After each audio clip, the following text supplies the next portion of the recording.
Առավոտյան պայթյուններ են եղել Իրանի 4 քաղաքներում՝ Թեհրանում, Յազդում, Սպահանում և Խուզեստանում։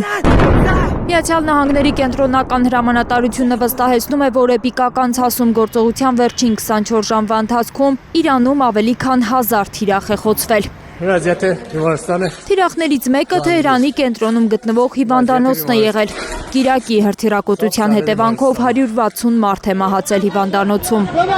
Համացանցում կադրեր են հրապարակվել, ինչպես են բուժքույրերը դուրս հանում նորածիններին։ 160-ի է հասել նաև շաբաթ հրթիռակոծված աղջիկների դպրոցի զոհերի թիվը։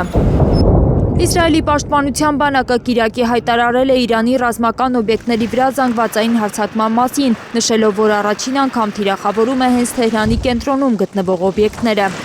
Այդ թիրախներից մեկը դարձել է Իրանի պետական հեռուստատեսության և ռադիոյի շենքը։